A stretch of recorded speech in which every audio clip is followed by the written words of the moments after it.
Baruch Hashem, Baruch Hashem, Baruch Hashem, Baruch Hashem, Baruch Hashem. Kadosh Baruchou soit béni pour ce moment de notre étude de la Torah au micro de Pasteur Bobo. Baruch Hashem, prions avant d'entrer directement dans le vif du sujet. Alors, prions. Baruch Ata Adonai Eloheinu melech haolam, Shenatan Torah le Moshe vele Amo Israël Amashiach Tzidkenu, Amen ve Amen. Baruch Hashem, soyez tous bénis pour ce moment de notre étude de la Torah. Voilà, l'étude de la Torah aujourd'hui, nous allons parler de notre thématique. Papa Simon Kimbangu, le savant congolais. Voilà. Donc, on dit que dévoiler, récupérer histoire. N'engezaki déformé, n'engebisomo peut déformer. Toujours sa histoire na source. Donc, na source, c'est-à-dire na Bible. Makamunyo c'est na Bible. Alors, toujours démarrer étude na biso. Nous sommes dans le verset. Attends un instant, on va arranger ici. Voilà, malgré ça ne se voit pas. Alors on va arranger 2 minutes et vous allez voir, parce que nous sommes dans la Bible. Voilà, la Bible est là. Mettons notre thématique ici. Voilà. Alors, donc, les hommes, on en a. Ça se voit très très bien. Un instant. Alors, voilà.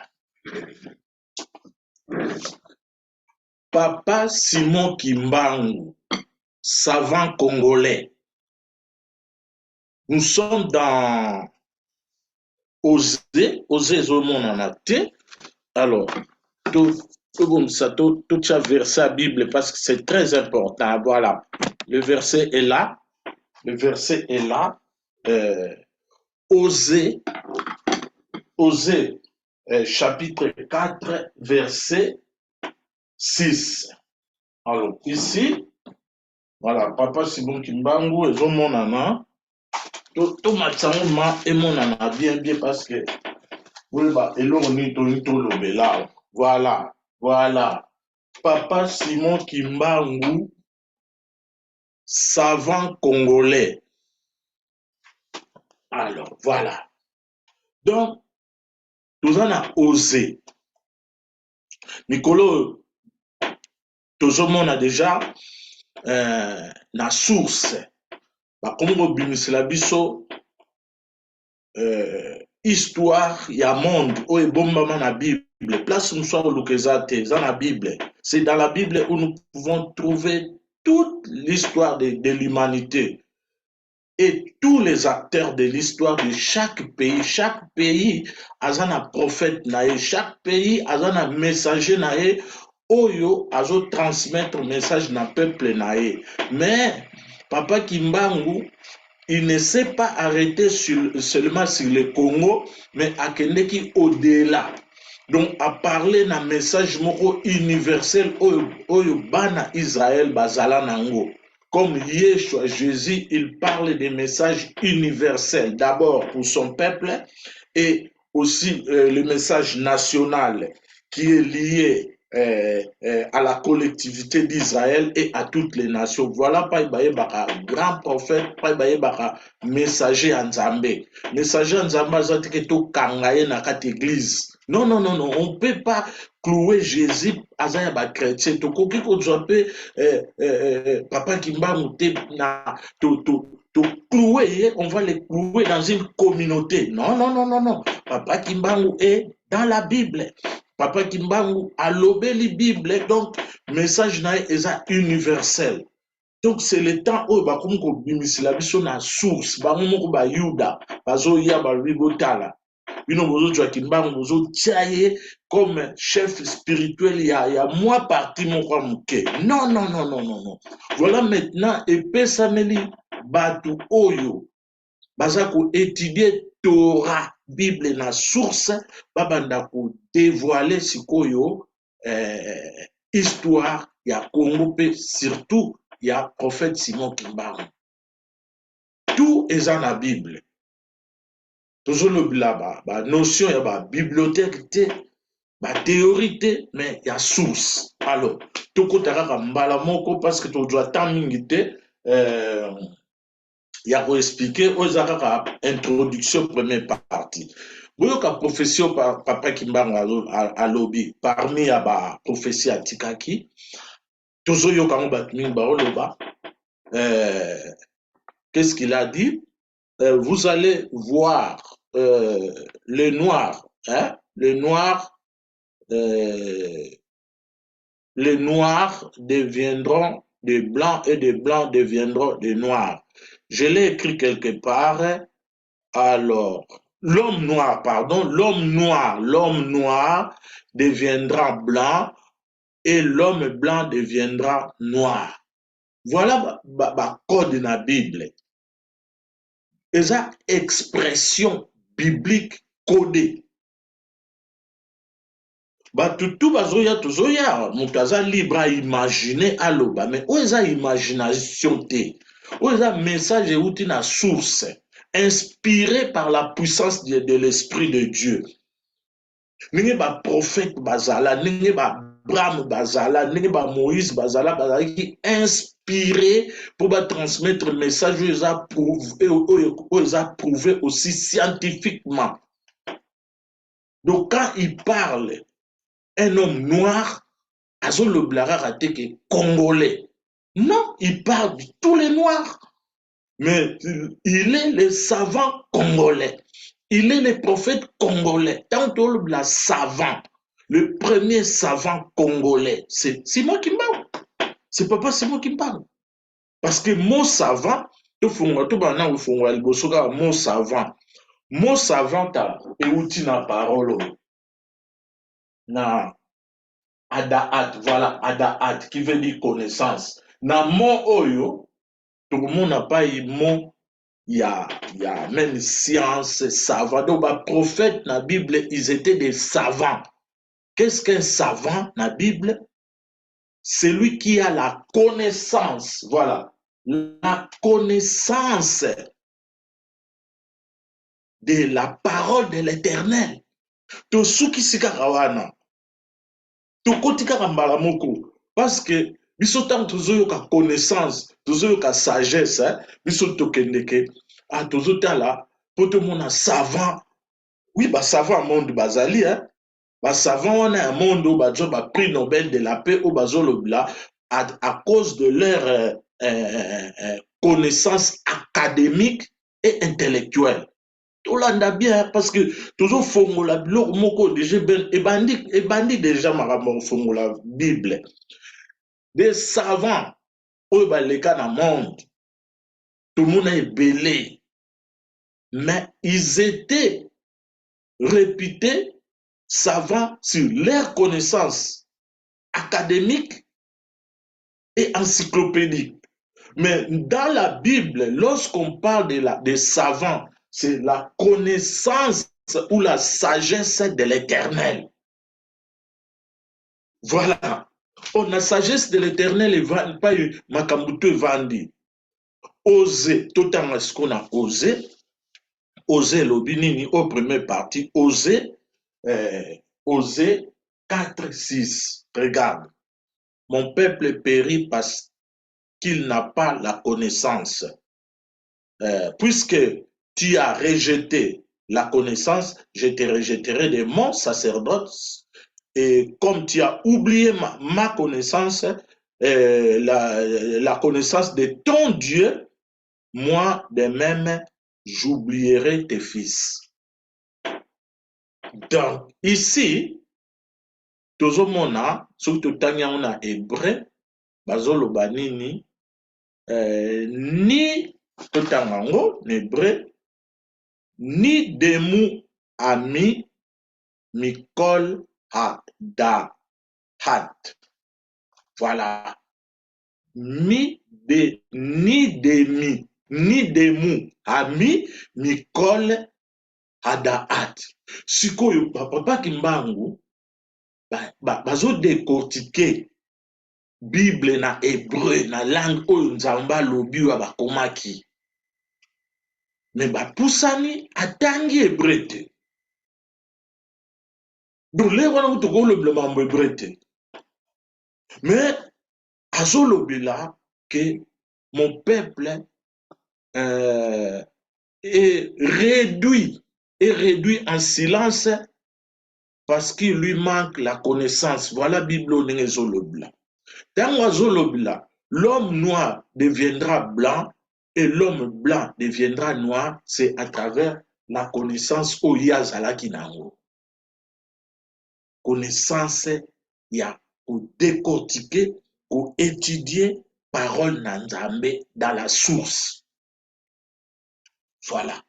Donc, toko kende kutu musika te kaka wana tokomi tosukisi kaka wana mikwa paste bobo tolakisa ke papa Kimbangu ntango azolobila l'homme noir deviendra blanc, ça veut pas dire hein, na esprit à dominer ndenge tokomi koluka lelo tokende kodomine mindele tokende baguerre na mindele no yango te bana bilaka papa Kimbangu olobila bakoya bakotanga bakuzwa mayele donc bazwi nanu mayele ya mindele aza na mayele académique aza na baekole yango papa Kimbangu azolobila baconnaissance yango mpa ete otinda bana yango mpe biso moko ezosenga te ke ozala soki ndenge nini te papa Kimbangu azolobela bana bilaka bokokende kozwa mayele académique ya mindele wana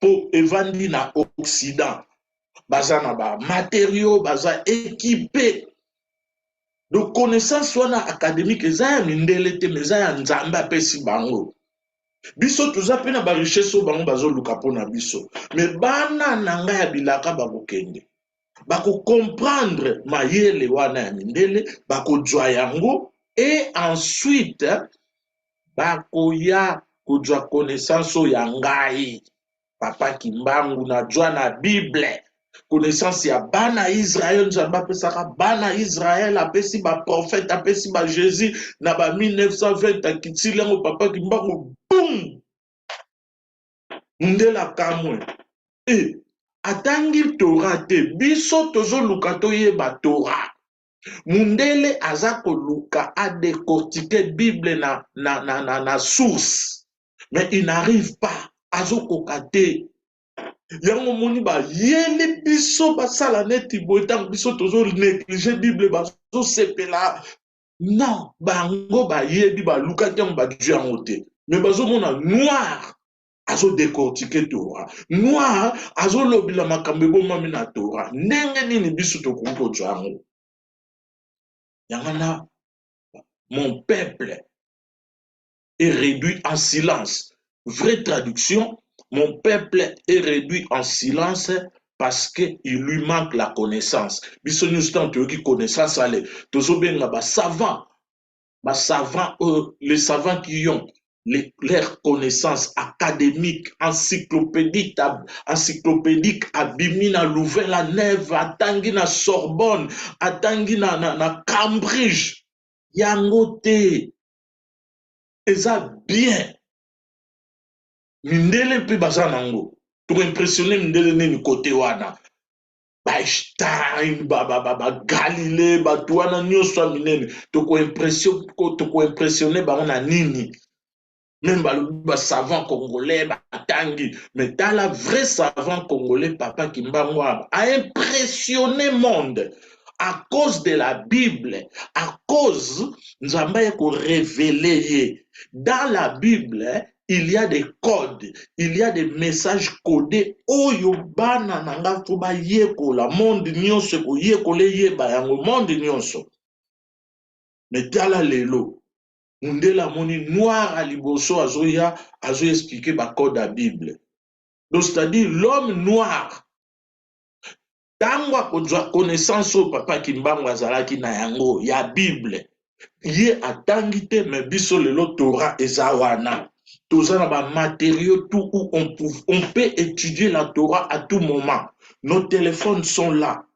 Biso to tanga Torah est-ce que toke Israël to décortiquer yango ta.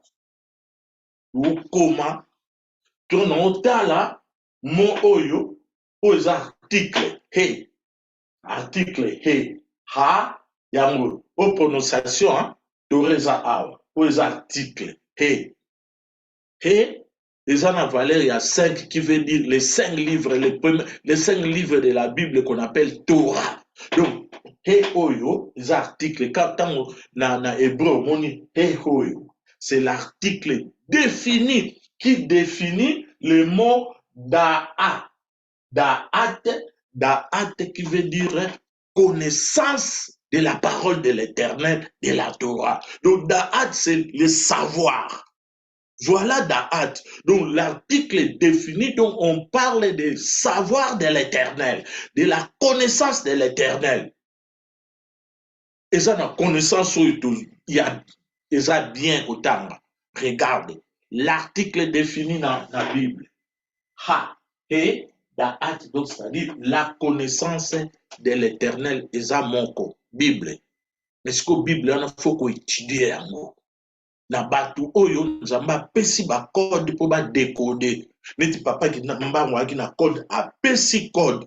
Sikoyo mundela lingi te biso to yeba yango po to ya ko décoder parce que tant azo ba l'homme noir deviendra blanc tant mutu mwindo akotanga. Sikoyo ko sala nini? Ekozala regardons que mon peuple est réduit en silence. Donc, tant que mutu atangi Bible, koti na ba ko décoder Bible net papa Kimbangu. Donc, mundele akoza obligé ya koyoka mutu mwindo ne ba yoka ki papa Kimbangu. Pour l'instant, tous a réduit en silence. Moni mo lingol ba réduire en silence parce que par manque il y a Bible, connaissance, il y a Bible, il y a Torah, il y a Bible originelle, au bas en Israël, bazo expliqué, au bisognos to dit, toujours européen ça. Donc, toujours parler, bazo formula ki mbangu na kati, donc il y a ma commis, il y a Bible. Ce n'est pas que mbangu, toujours ya wana, papa, simo ki mbangu, zabo yango te, et on même nulle part. To dit, to tiers religieux, mon roboité. Ba religieux bazembele, ba religieux boni ba obima. Bien sûr, on peut fêter anniversaire, date. Yango tala l'importance papa Kimbanga zo le blabiso po mundela yoka yo mutu mwindo. Ah ba réduire po ayoka yo. Po euzana tour ke mundela vandi azo yoka. Yango anazo yoka nini? Ba slogan papa Kimbanga c'est un miracle. Bachege na tournoi bimi yangwana. Hein? C'est ça. Tout le monde me papa Kimbanga to quitter la dimension ana. Mundela ko yoka. Tant nous toujours expliquer par événement selon source. Selon la Bible, tant Mundela komi ko yoka yoki Mandela. Mandela c'est l'héritier. Na bana bilaka nyos tout Mandela c'est l'héritier à papa Kimbangu. 1920 papa Mandela aye avant de se documenter tango abimi à côté na prison pa yazala ki azoye ko la connaissance de l'Éternel au papa Kimbangu lobaki tango abimi au lieu à venger te a dit Mundele a poussé pembeni l'amour du prochain a pardonné à bien les boya. Tout travailler ensemble parce que Bible et sengi biso l'amour du prochain et sengi vengeance te.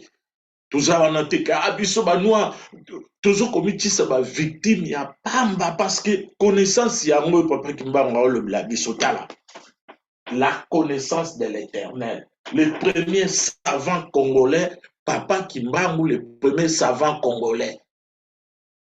Biso siko so toki memela ba titre moko boye, ba prophète bazebele, na mboka nyonso ba prophète bazali. Mais mundele ayebi savant,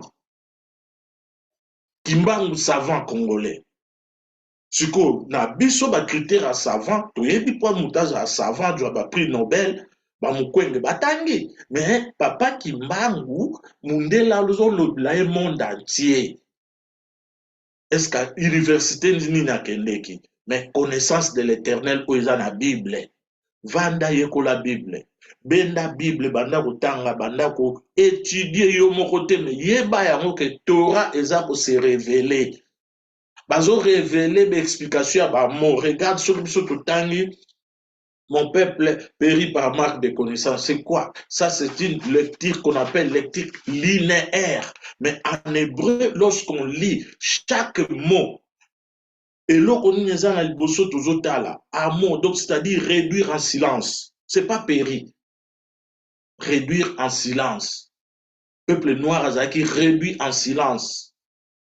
Bonanini, parce que il lui manque quoi? La da'at. Regarde, da'at. Da'at, c'est le savoir de l'éternel.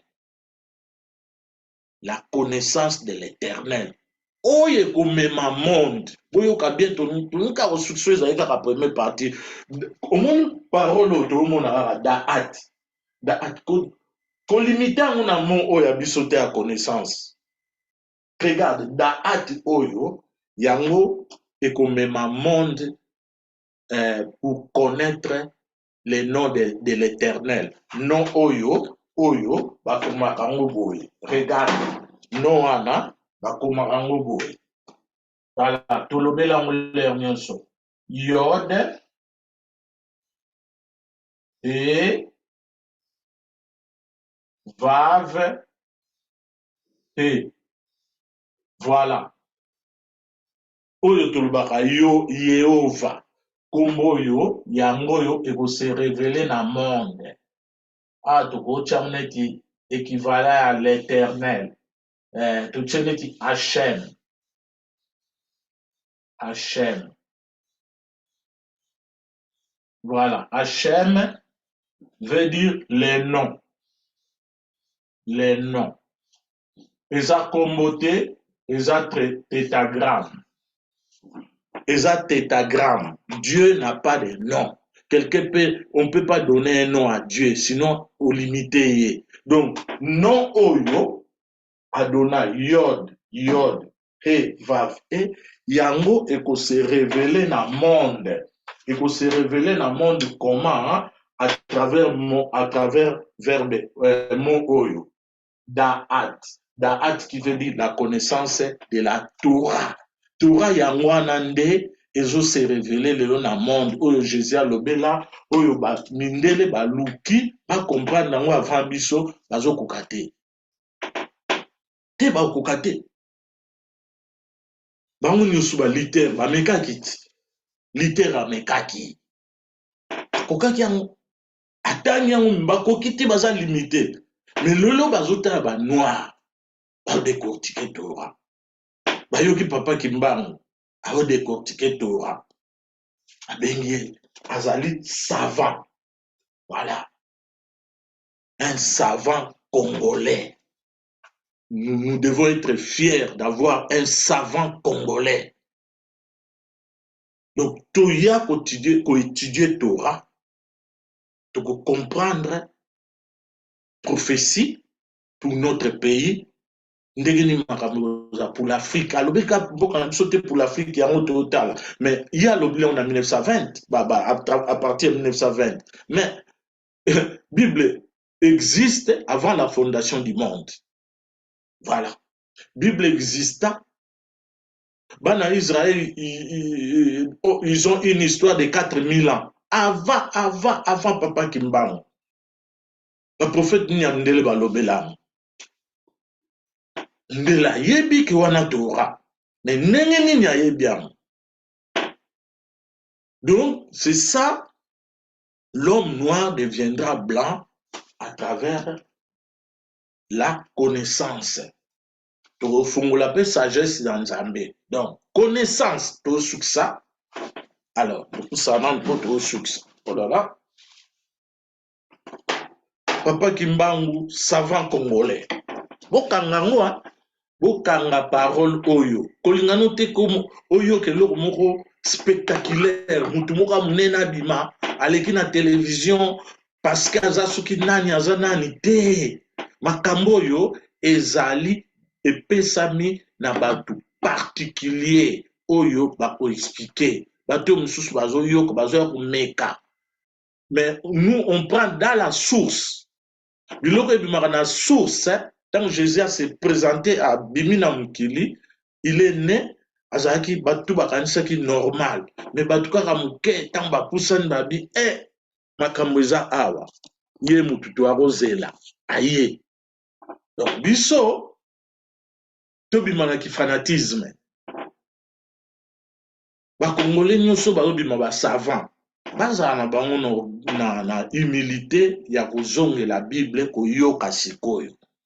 Parce que wana eza makambo susu ya université te, mais ya université ya Nzambe oyo epesameli mutu nyonso te ya koexplike omeki bamindele baoseko.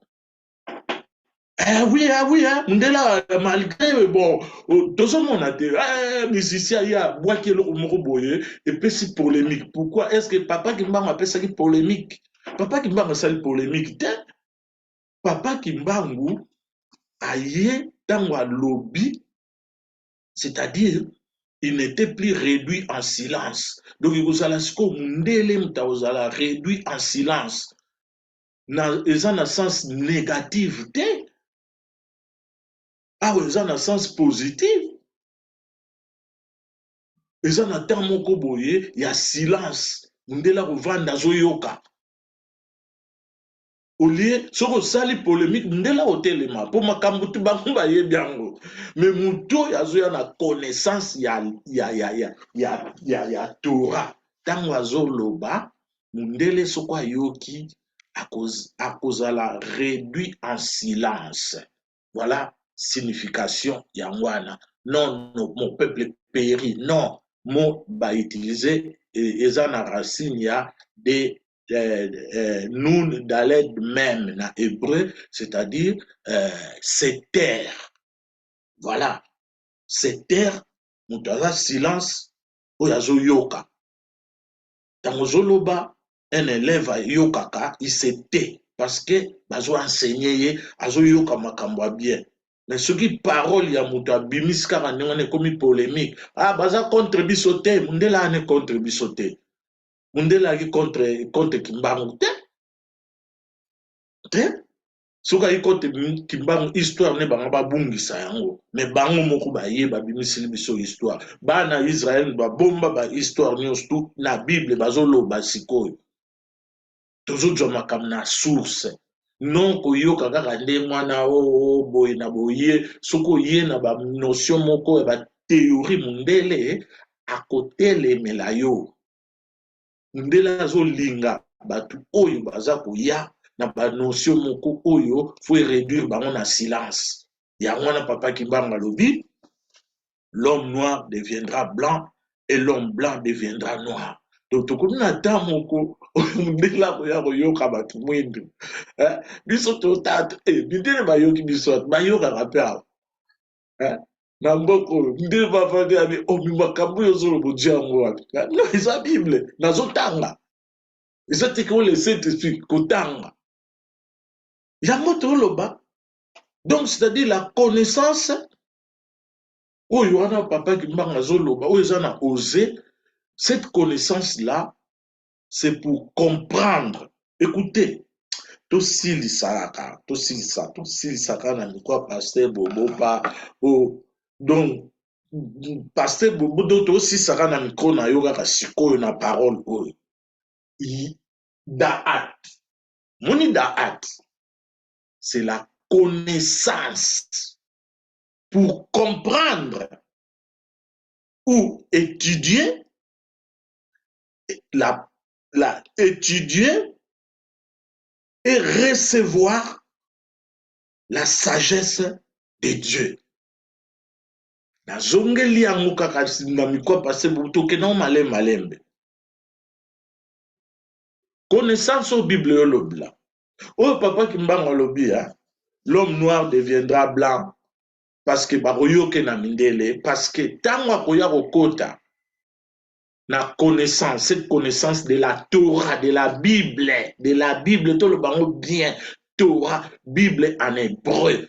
La Bible, c'est la bénédiction, mais c'est comme on attend toujours la source de Jésus le baki. Donc, cette connaissance, il y a Bible, il y a académité. Parce que toujours le savant, il y a académité. Bango te, en Afrique, on a savant, na biso bino bozo présenté wana. Mais biso toujours na makambo ya Bible. Oyo connaissance ya Bible, ya parole de l'Éternel. Okukoza la Einstein, okukoza la nani, soko ye na makambo yo, epesa meliote. Donc, faut vanda wana, ozo yoka makambo batu, oyo epesa meliote, pour ba expliquer bino.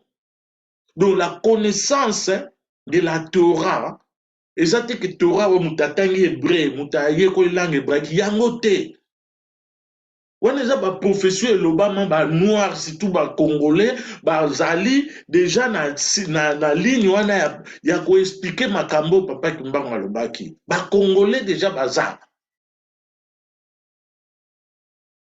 donc le bango clair na mikwa pasteur Bobo ta ya ko étudier Torah yango donc c'est-à-dire la connaissance pour comprendre donc pour étudier Torah, c'est acquérir la connaissance de la parole de l'Éternel en hébreu pour comprendre et recevoir la rochma. Vous savez ce que ça veut dire la rochma? C'est la sagesse de Dieu.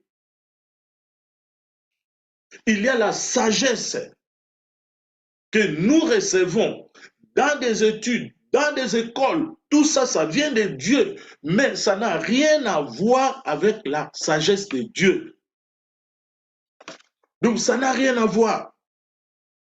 Rien à voir. L'intelligence académique, encyclopédique, na Cambridge, otangi no ba livre belé tout le monde, c'est bon, tu peux le maboko, voilà, gloire à Dieu, otangi. Mais ce n'est pas ce que Papa Kimbangu a le bla, ce n'est pas ce que Bible a le bla. Tous les savants, donc à bien bisoba congolais, tous les savants, les écrivains du monde ont approfondi leurs connaissances académiques ou scientifiques en étudiant la Bible. Comme a dit Yeshua, faites de toutes les nations les étudiants, ce qui est traduit par les disciples. Non, faites de toutes les nations des Talmidim, donc c'est-à-dire les étudiants de la Torah, et enseignez-les à observer la Torah. Voilà, tout fongoli kaka na quoi passer Bobo, to continuer la deuxième partie. Que l'Éternel nous bénisse et bénisse le Congo. Et cette étude pour tous les malades du monde, Hamashia Chidkenu. N'oublie pas, thématique na biso yango. Papa Kimbangu, savant congolais. Dans bazo ba mot savant, mot yangwana bazali ko benga ba sage na Bible, mot savant. Ndela luka kia kote la ngazo kokate yango le do fungola on a mis quoi passer Bobo.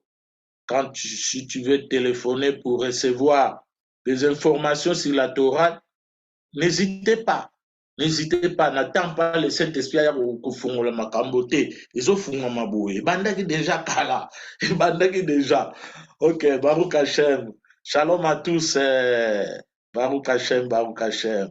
Les travaux, deuxième partie, Zoya, vous parlez dans l'Égypte. Mais pour l'instant, Papa Kimbangu, savant congolais, le seul, le premier savant congolais, même savant Bible Bazaki, chez nous, nous avons Kimbangu. Il est pour le Congo et aussi pour le monde entier. To bimisaye na ba philosophie na biso na ba doctrine na biso ya kotiaye na kati ya groupe abatu moko boye yango te Baruch Hashem, qu'Hachem nous bénisse Beshem Yeshua Mashiach. Amen.